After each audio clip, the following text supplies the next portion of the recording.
위가운 학생과 함께 사도신경으로 우리의 신앙을 고백하겠습니다. 나는 전능하신 아버지 하나님, 천지의 창조주를 믿습니다. 나는 그의 유일하신 아들, 우리 주 예수 그리스도를 믿습니다. 그는 성령으로 잉태되어 동정녀 마리아에게서 나시고 본디오 빌라도에게 고난을 받아 십자가에 못 박혀 죽으시고 장사된 지 사흘 만에 죽은 자 가운데서 다시 살아나셨으며 하늘에 오르시어 전능하신 아버지 하나님 우편에 앉아 계시다가 거기로부터 살아있는 자와 죽은 자를 심판하러 오십니다. 나는 성령을 믿으며 거룩한 공교회와 성도의 교제와 죄를 용서받는 것과 몸의 부활과 영생을 믿습니다. 아멘. 6월절 어린 양의 피로 함께 찬양 올려드리겠습니다. 그 보혈이 우리를 자유케 합니다. 예수 그리스도의 그 십자가, 그 능력이 우리를 자유케 합니다. 그 귀하신 보혈, 귀하신 복음 우리 함께 찬양하도록 하겠습니다.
자리에서 다 함께 일어나서 그 귀하신 주님의 은혜를 선포합시다.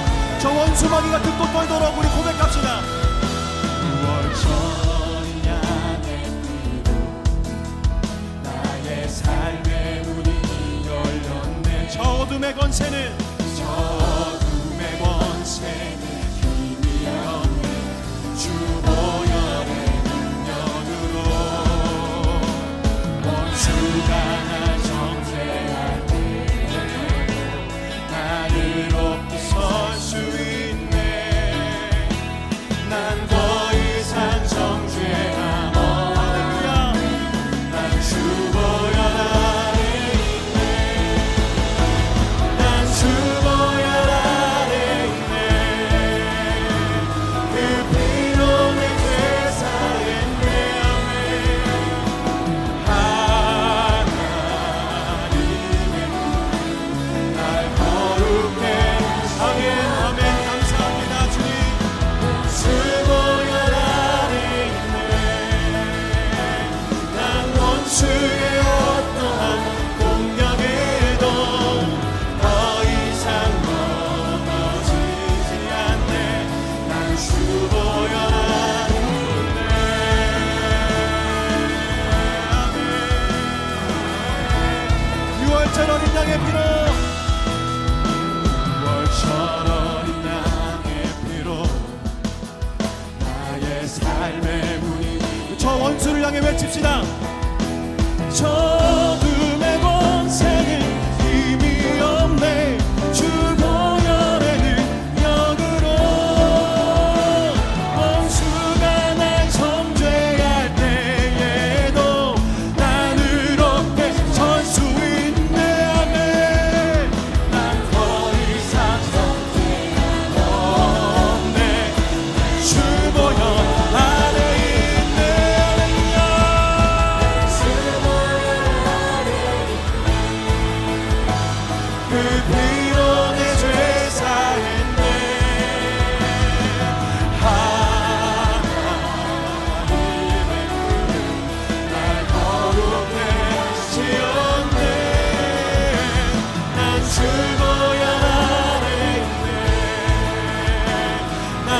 원수의 어떠한 공격에도 더 이상 넘어지지 않네.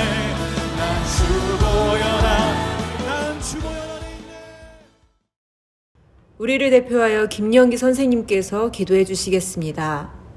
살아계신 하나님 아버지 감사합니다. 지난 한 주간도 주님 날개 아래 품어주시고 이 시간 예배드리게 하여 주심도 감사합니다. 여전히 코로나19로 인하여 어려움이 있지만 안전하게 지켜주시고 조금씩 회복되게 하여 주심을 감사드립니다. 하나님 아버지, 엊그제가 6.25 71주년이었습니다. 아직도 분단이라는 아픔을 겪고 있지만 우리 민족을 눈동자와 같이 지켜주시고 지금과 같은 번영을 누리게 하신 것은 다 주님의 은혜임을 고백합니다. 목숨을 걸고 주님을 믿고 기도하는 북한 백성들을 외면치 마시고 그들의 간절한 믿음과 신앙 선조들의 주님을 향한 뜨거운 첫사랑과 같은 믿음을 우리에게도 허락하여 주시옵소서. 하나님 아버지, 등교가 확대되고 2학기부터 전면 등교가 실시되는데 이에 따른 방역과 준비도 잘 되어 우리 모든 청소년과 학생들이 안전하게 학교 생활을 할 수 있도록 주님께서 그 모든 환경을 주관하여 주시옵소서. 정말로 우리들의 마음을 주장하여 주시고 성령 충만함으로 채워주시사 매일매일 주님과 동행하는 삶이 되게 하여 주시옵소서. 오늘 드리는 이 예배도 습관적인 예배가 아니라 신령과 진정으로 드리는 주님과 소통하는 귀한 시간 되게 하여 주시옵소서. 감사드리며 이 모든 말씀 우리 주 예수님 이름 받들어 기도하였습니다. 아멘. 오늘의 본문 말씀을 박건희 학생과 함께 살펴보겠습니다. 오늘 본문 말씀은 레위기 4장 27절에서 31절까지입니다. 함께 읽겠습니다. 만일 평민의 한 사람이 여호와의 계명 중 하나라도 부지 중에 범하여 허물이 있었는데 그가 범한 죄를 누가 그에게 깨우쳐주면 그는 흠없는 암염소를 끌고 가서 그 범한 죄로 말미암아 그것을 예물로 삼아 그 속죄 제물의 머리에 안수하고 그 제물을 번제물을 잡는 곳에서 잡을 것이요. 제사장은 손가락으로 그 피를 찍어 번제단 뿔들에 바르고 그 피 전부를 제단 밑에 쏟고 그 모든 기름을 화목제물의 기름을 떼어낸 것이 같이 떼어낸 제단 위에서 불살라 여호와께 향기롭게 할지니 제사장이 그를 위하여 속죄한 듯 그가 사함을 받으리라. 아멘. 시내강에 모인 이 이스라엘 백성들에 대해 지난 2주간 함께 살펴보았습니다. 먼저는 하나님께서 친히 이들에게 십계명, 이 법을 주셨고요. 지난주에는 그들과 함께 하시기 위해 그들 가운데 하나님께서 거하실 성막 보여주시고 또 만들게 하셨습니다. 또 여기에서 일할 사람, 제사장과 대제사장을 직접 지명하여 세우시기도 했죠. 그들을 애굽에서 인도해내셨고 모든 싸움에서 이기게 하셨으며 이들과 언약하여 이 언약 아래 이스라엘 백성들을 다스리기 위해 어떻게 살아야 할지 그 규범을 알려주시니 하나님께서 이들을 통해 이루려 하셨던 것은 하나님께서 친히 왕이 되시는 하나님의 나라였습니다. 그동안 한 사람을 만나주시고 이에 작은 인원의 가족들을 보호하시고 인도해 오셨다면 아브라함의 약속대로 이들의 후손을 많게 하셔서 이 큰 민족에게 가나안, 이 땅을 주시고 하나님 나라의 규범대로 살게 하시려는 겁니다. 하나님과 함께하는 곳이니 이 땅에서의 천국이죠. 모든 것들이 완벽합니다. 약속하신 모든 것들이 놀라울 정도로 세밀하게 이루어지는 그 과정들을 우리가 함께 살펴보았었죠. 하지만 가장 심각한 문제가 있습니다. 바로 백성이라고 모아둔 이 이스라엘 민족입니다. 기억하십니까? 이스라엘 백성들은 언제나 모세를 향하여 하나님을 향하여 원망하고 불평했습니다. 처음 모세가 백성에게 와서는 하나님의 뜻을 선포할 때까지는 기뻐했지만 파라오에게 백성들을 돌려달라 했더니 오히려 큰 노역으로 더 힘들게 될 때 왜 엄한 짓을 해서 우리를 왜 죽이느냐 했죠. 그리고 열재앙이라는 큰 승리를 맛보고도 홍해에서 애굽 파라오가 추격해오는 이러한 급박한 상황에 있을 때 자신들을 왜 여기에 데려왔냐며 크게 원망했습니다. 그럼 홍해를 건너고 나서는요, 목이 마를 때, 배가 고플 때마다 애굽에서의 생활을 그리워하며 거기서 애굽 사람들과 함께 죽는 것이 낫다고 경솔하게 말했습니다. 하나님께서 이들을 살리신 큰 영광을 짓밟는 그들의 모습을 보게 되죠. 말로 하는 원망이 제뿐입니까? 모세가 십계명을 받으러 40일간 시내산에 있을 때 백성들은 모세 죽은 거 아니냐며 두려워했죠. 너무 걱정해서 결국 그들은 보이는 하나님을 만들었습니다. 자신의 금품을 모아 금송아지를 만들어 그 물체가 우리를 인도하여 나였다며 예배하였죠. 그들은 이렇게 자신의 불안감을 해소했었습니다. 또 하나님께서 세우신 그 권력에 도전하는 등 이렇게도 하나님께서 세우신 그 십계명에 어긋나는 생활들을 성경 곳곳에서 찾아볼 수가 있습니다. 이는 반역입니다. 하는 것마다 하나님께서 하지 말라는 것만 골라서 하는 이스라엘 백성들 한심해 보이죠. 의식 그리고 무의식 가운데 담대하게 하나님을 대적하는 그들은 전쟁에서 승리케 한 그 칼이 자신의 목에 들어올 수 있다는 것을 모르는 듯합니다. 옛날 사극을 보면 이러한 반역죄를 범한 이 사람들, 가까운 친인척까지 전부 바로 죽임을 당하였고 만약 살아난다 할지라도 그 땅에서 정상적인 생활을 할 수가 없었습니다. 나라를 혼란케 하는 엄청난 죄인이기 때문에 확실하게 심판하는 것이죠. 그런데 반역자가 이 한두 명도 아닌 오히려 몇 명, 이 일부만 빼놓고 다 같이 반역하는 모습을 보게 되니 이게 얼마나 기가 막히는 장면입니까? 이들은 사람의 생각대로라면 다 심판을 내려도 할 말이 없습니다. 이 백성들을 향하여 분노하시고 부분적으로 심판하시기도 했지만 하나님께서는 결국 이 이스라엘 백성들을 끝까지 포기하지 않으시고 그런 이스라엘 민족을 나의 백성이라 안으시며 약속의 땅으로 끝내 인도하십니다. 끊임없이 죄를 저지르는 이 인생들은 그 죄값으로 순간순간 처형되어야 하지만 이들을 용서해 주시기로 마음을 먹습니다. 아무리 알려줘도 모르고 아무리 채워줘도 고마운 줄 모르는 이 백성들인지라 끊임없이 죄를 저지르는 이들을 위해 가장 필요한 제도를 만드셨으니 바로 피 흘리는 제사입니다. 로마서 6장 23절에 보면 죄의 삭은 사망이라. 죄를 지은 사람을 처벌하기 위해서는 그의 죽음으로 심판하여야 그 값을 치르는 것이지만 하나님께서는 짐승을 끌고 함께 나오라고 명하셨습니다. 레위기 1장 4절 말씀입니다. 그는 번제물의 머리에 안수할지니 그를 위하여 기쁘게 받으심이 되어 그를 위하여 속죄가 될 것이라. 아멘. 그 동물의 머리에 손을 얹습니다. 그리고는 죄 지은 사람을 대신하여 잔인하게 죽어갑니다. 피를 한 곳에 모아 정해진 곳에 뿌리고요. 짐승의 가죽을 벗기고 온몸을 가글뜹니다. 부위부위마다 절단하는 겁니다. 제사장들이 불을 붙여놓은 그 번제단 위에 태워 이렇게 하나님께 드리게 됩니다. 피 흘리고 잘리고 또 태워지는 그 동물들을 보면서 이 백성들은 무슨 생각을 했을까요? 제사를 드리기 전 동물의 머리에 안수하라 했습니다. 이게 무슨 의미인가요?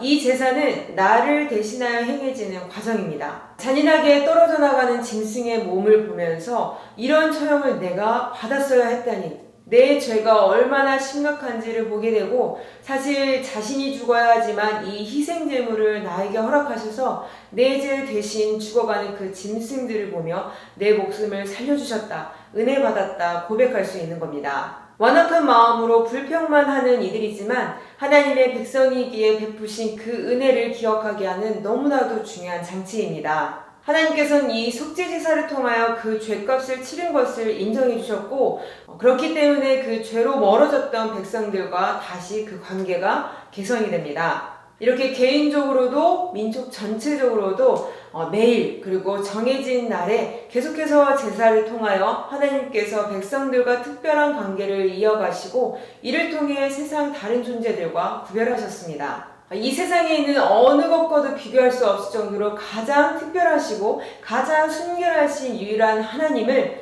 우리는 성경이 알려주신 대로 거룩하시다라고 표현합니다. 거룩하신 하나님께서는 자신이 특별하게 부른 이 하나님의 백성들과 교제하고 이들이 하나님을 닮아 좀 더 특별해지길 원하신 겁니다. 자신의 잘못된 모습을 보고 낭망하는 모습을 즐기려고 이 제사법을 주신 게 아닙니다. 물론 이 제사를 통하여 노골적으로 자신의 모습을 보기에 이로 인하여 슬퍼하겠지만 하나님의 은혜로 새로워지고 더 아름답게, 더 순결하게, 더 거룩하게 되어가는 겁니다. 하지만 이 제사는 온전한 것이 아니기 때문에 날마다 반복해서 드려야 했습니다. 사실 이 제물들은 하나님의 공의를 만족하기에 충분하지 못했습니다. 사람의 죄는 사람이 책임져야 하는 것이 맞지만 이 땅 가운데 죄 없는 사람이 어디 있으며 설사 있다 할지라도 누가 이들을 위하여 자진해 내 몸을 드리는 그런 사람이 누가 있을까요? 이렇게 사람이 자체적으로 그 죄의 문제를 해결할 수 없기에 하나님께서 직접 오셨습니다. 출애굽을 할 때 어린 양을 잡아 그 피를 문설주에 바르라 했습니다. 생명의 희생으로 죽음의 저주에서 벗어난 날입니다. 본래 죽어야 했지만 그 피의 표식으로 하나님의 백성을 살리게 하셨죠. 마찬가지로 광야에서 날마다 죄 짓는 이 백성들이 날마다 그 죄로 인하여 죽어야 했지만 그 희생제물의 피 흘림이 있었기에 날마다 새 생명을 얻게 되는 겁니다.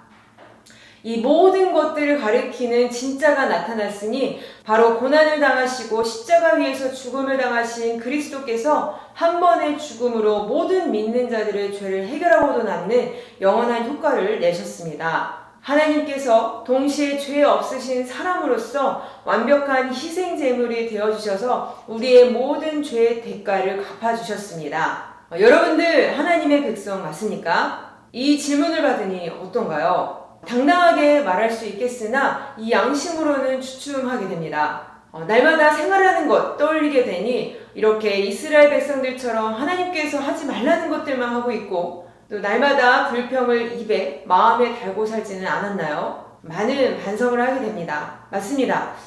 거룩하신 하나님과 참 어울리지 않은 우리이죠. 그런데 그런 우리를 여전히 하나님께서는 내 백성이다, 내 자녀이다 이렇게 부르시면서 따뜻하게 안아주시고 세밀하게 보호하시며 우리를 인도해 주고 계십니다. 날마다 특히 이 예배 시간을 통하여 이 사랑을 확인하게 되죠. 하지만 사랑한다고 해서 죄를 죄 그대로 방치해 두진 않습니다. 하나님께서는 우리를 사랑하시기 때문에 끊임없이 우리에게 하나님을 닮은 모습, 그 거룩을 요구하십니다. 고린도후서 7장 1절 말씀입니다. 그런즉 사랑하는 자들아 이 약속을 가진 우리는 하나님을 두려워하는 가운데서 거룩함을 온전히 이루어 육과 영의 온갖 더러운 것에서 자신을 깨끗하게 하자. 아멘. 의식과 무의식 가운데 죄짓는 나의 삶의 모습이 어떻게 깨끗해질 수 있을까요? 우리 스스로에게는 방법이 없지만 우리를 위해 오신 그리스도를 통해 이미 피의 속죄를 이루셨다는 것 믿습니까? 이스라엘 백성들이 죄사함을 받기에 날마다 이 짐승을 데리고 하나님께 나아온 것처럼 완벽한 제사를 한 번에 드려 완성하신 그 피의 희생을 근거로 하나님께 나아가는 겁니다. 이미 엎질러진 죄의 모습을 회피하고 또 다른 곳에서 해결짓는 것이 아니라 하나님께 이 모든 것들을 그대로 가져가는 겁니다. 결국 하나님 앞에서 해결봐야 하는 문제입니다. 이 죄를 끌어안고 끙끙대도 나만 힘들 뿐이지 전혀 해결되는 거 하나도 없습니다. 이는 우리를 날마다 살리시기 위하여 열어놓으신 회개의 길입니다. 설령 자신의 행동이 잘못됐다는 것을 몰랐다 하더라도 하나님과 말씀, 기도, 찬양, 예배를 드리는 그 교제하는 동안에 그의 말씀, 그의 은혜로 내 마음에 비춰지게 되니 검은 다락방 가운데 빛이 비칠 때 먼지가 뿌옇게 보이듯 보이지 않았던 나의 죄들이 자연스럽게 보이게 되는 겁니다. 이런 문제들을 우리가 해결받아야 되는 것이죠. 이렇게 나의 죄를 하나님께 내놓는 것은 하나님께서 내놓으신 하나님 나라 백성의 기준으로 용납되지 않았던 이 모든 잘못들에 대해 진심으로 죄송해하고 아파하는 시간입니다. 고통의 시간일 수 있겠으나 곧 그리스도의 속죄를 근거로 죄사함을 확신하게 되니 이제는 하나님의 은혜로 새로워지고 더 아름답게, 더 순결하게, 더 거룩하게 되어져 가는 겁니다. 이렇게 우리에게 허락하신 회개는 결국 우리에게 큰 유익으로 돌아오게 됩니다. 여전히 연약한 우리를 하나님의 성전이라 말할 수 있는 것은 이렇듯 나에게 찾아오셔서 함께 하시고 이렇게 날마다 하나님과의 교제가 있기 때문입니다. 이 땅의 재료로 만든 물품이었지만 하나님께서 구별하셔서 성전, 성막, 성물을 삼으셔서 아무렇게나 대할 수 없도록 만드셨듯 마찬가지로 세상과 다를 것 없어 보이는 우리를 주의 뜻 가운데 특별히 구별하셔서 성도, 거룩한 백성으로 삼아주셨고 특별한 은혜 가운데 우리를 보호하고 인도해 가시는 겁니다. 뿌리치지 못하는 크신 은혜 가운데 하나님께서 명령하신 바대로 거룩해져 가는 겁니다. 하나님께서 직접 부르시고 여전히 너무 귀하게 여기시는 우리 더한 사랑의 교회 청소년부 여러분들, 그리스도의 이름으로 회개의 마음과 자세로 하나님께 함께 나아가길 바랍니다. 그런 가운데 주시는 크신 은혜를 맛보고 날마다 새로워져 아름답게 성장해 나가길 주님의 이름으로 축복합니다. 사랑이 많으셔서 날마다 용서하시고 우리를 살리시는 하나님 감사합니다. 날마다 짓는 죄들을 생각하며 목숨이 10개라도 모자른 우리들의 모습입니다. 그런 우리들을 아시고 날마다 살리시기 위해 죄를 고백할 수 있게 은혜를 베푸시니 감사합니다. 나의 죄를 기억할 때마다 기분이 좋지는 않지만 결국 우리를 가장 아름다운 모습으로 이끌어 가시니 이 가운데 우리를 향해 일하시는 그 은혜들을 더욱 느끼게 될 줄 믿습니다. 이러한 과정들을 통해 매일 새로워지게 하시고 하루하루 이렇게 하나님을 알아갈 때에 하나님께서 명하시는 바와 같이 주님을 닮아가 거룩해져 갈 수 있도록 우리를 붙드시고 인도하여 주옵소서. 모든 말씀 우리 주 예수 그리스도의 이름으로 기도드립니다. 아멘. 주께서 가르쳐 주신 기도드리심으로 2021년 6월 27일 청소년부 예배를 마치겠습니다. 하늘에 계신 우리 아버지, 아버지의 이름을 거룩하게 하시며 아버지의 나라가 오게 하시며 아버지의 뜻이 하늘에서와 같이 땅에서도 이루어지게 하소서. 오늘 우리에게 일용할 양식을 주시고 우리가 우리에게 잘못한 사람을 용서하여 준 것 같이 우리 죄를 용서하여 주시고 우리를 시험에 빠지지 않게 하시고 악에서 구하소서. 나라와 권능과 영광이 영원히 아버지의 것입니다. 아멘.